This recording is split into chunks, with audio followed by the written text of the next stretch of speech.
Boa noite, amigos do SEACLA. Tudo bem com vocês? Desejamos que estejam todos bem.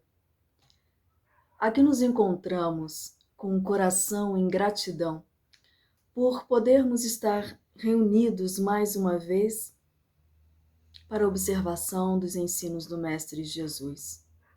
Que seja esta oportunidade valiosa para todos nós. Jesus nos auxilie para uma melhor compreensão da lição. Nossas considerações de hoje consistem em analisarmos o item 9 do capítulo 16 do Evangelho segundo o Espiritismo, a verdadeira propriedade. Do que somos donos de fato? Qual a verdadeira propriedade do homem? Nós nascemos, vamos nos desenvolvendo, crescendo, e junto a esse processo vêm nossos desejos, vontades, objetivo, ambições, tais como formação profissional, ter um bom emprego, conforto, conquistas materiais que podemos alcançar. E às vezes essa ânsia pelo ter se torna sem tamanho e passamos da medida por sua satisfação. Não raro acaba sendo o sentimento de vazio que nos toma o ser, ainda que consigamos a realização material que almejamos. Por que será que esse sentimento de vazio continua dentro de nós? Eu já não tenho o que eu queria? Aí eu respondo, sim, tenho. Mas esses bens não são meus de verdade. A verdadeira propriedade do homem não é nada do que seja de uso do corpo, e sim tudo que é de uso da alma, a inteligência, os conhecimentos e as qualidades morais. O homem só possui em plena propriedade aquilo que lhe é dado levar deste mundo. Os bens materiais que possuímos não constituem propriedade nossa, apesar de trabalharmos por conquistá-los. Possuímos somente o que nos acompanha quando deixamos o corpo físico. Não podendo levar conosco os bens materiais, deles não temos a posse real, mas simplesmente o usufruto.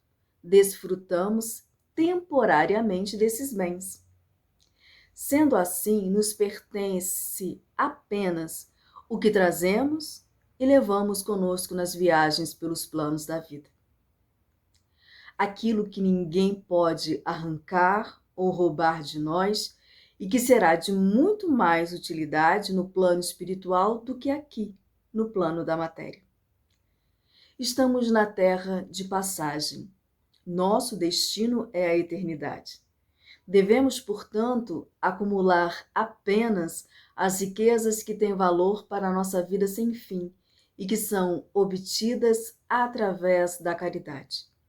No plano espiritual, a moeda corrente é a caridade, ou seja, todo benefício realizado em favor do próximo. E como nosso maior exemplo dessas virtudes, nós temos Jesus.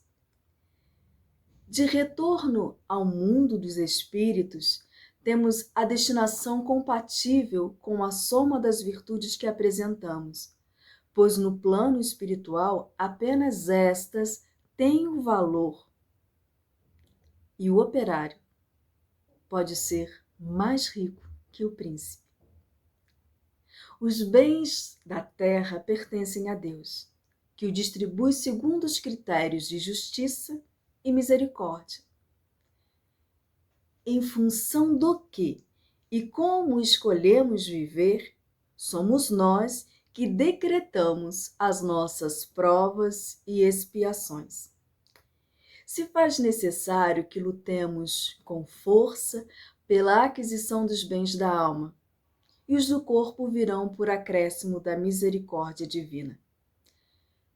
Diante desses esclarecimentos, Podemos até nos perguntar como devemos, então, agir em relação aos bens materiais. É proibido ter, querer? Onde está o ponto de equilíbrio entre o ter e o ser?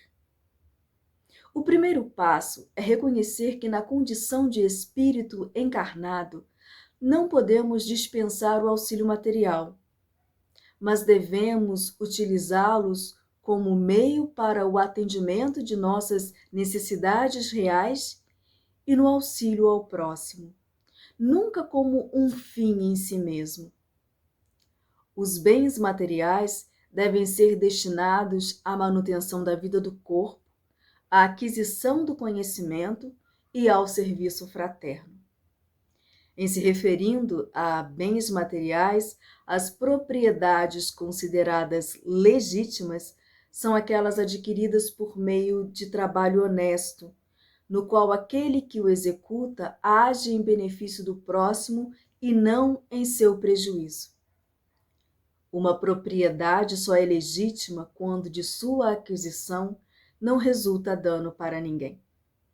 Contas serão pedidas de todo dinheiro mal ganho, isto é, às custas de prejuízo de outro.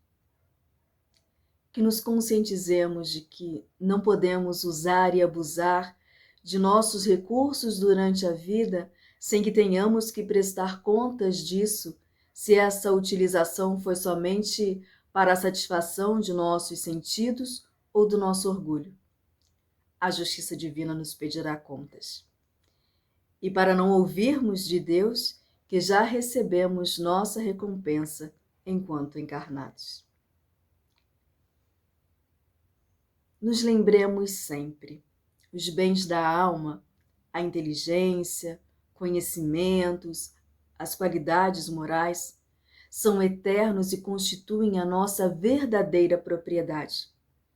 Dos bens do corpo, somos momentaneamente usufrutuários, pois estes pertencem a Deus, que nos pede contas de sua administração.